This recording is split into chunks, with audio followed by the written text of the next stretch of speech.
So at the end of last week's big story, we left Joshua, son of Nun, his 2 spies, and the entire people of Israel camped out on one side of the river Jordan.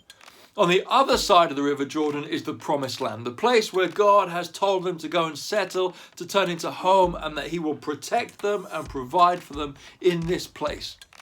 There's a couple of problems though. The first is the river Jordan. Somehow they've got to get across it. And the second is this town right opposite them on the other side, Jericho, which has a king and which has an army. And none of them are pleased to see the people of God, by the way, because, well, they quite like their land and they don't want anybody to take it from them. Joshua says to the people of God, listen, God's done this before. He gets us across water. That's one of the things he does. Let's trust him to do it again. So one day, that's what they do. The priests go at the front of the line and they step out onto the water. And so the story goes that as soon as the priests do that, then it stops trickling through down the river and everybody's able to run across in the mud. And then when the priests get to the other side, the river starts moving again. When everybody's across, Joshua says to them, quick, everybody grab a stone, make a massive pile of stones. So everyone does that. And then somebody says, why are we making a massive pile of stones? Great question.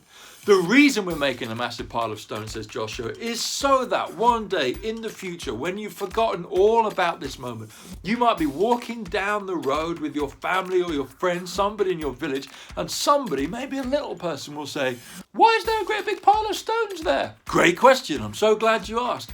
That pile of stones is to remind us of all that God did in getting us across the river in an amazing way. So now Joshua and his crew find themselves just outside the city of Jericho.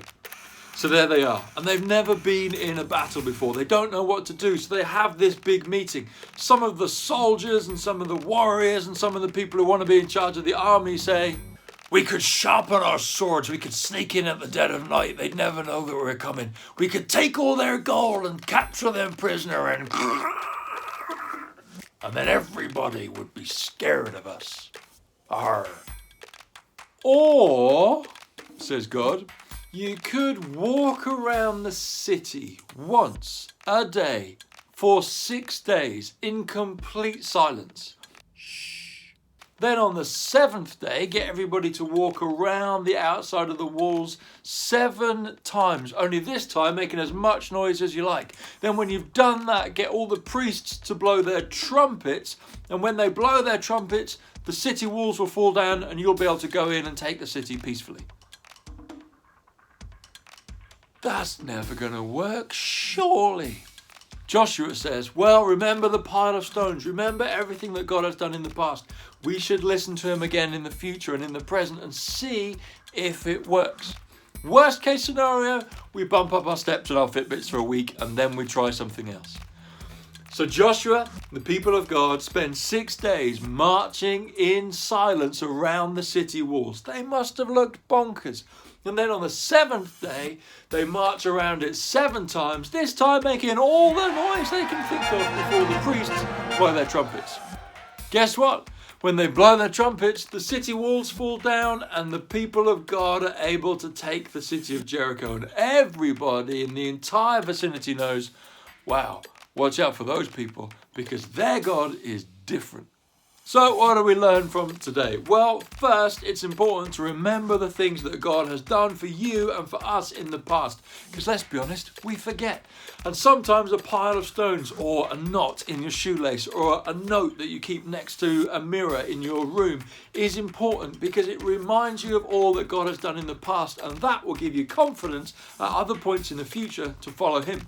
Lesson number 2 from today is there's always going to be a way that everybody else does it. That the wisdom of the world says, well, this is what you do if you're going to go into battle. Go big, go hard, go fast. There's always going to be a way that you could get the glory, that I could get the glory. But sometimes it's important to pause, to stop, to pray, to listen to God and say, is there a different way? Is there another way that we could do this? Is there a way that sounds completely nuts to me, but if it happens, would give you glory and would be completely different? Third, be very, very careful where you blow your trumpet.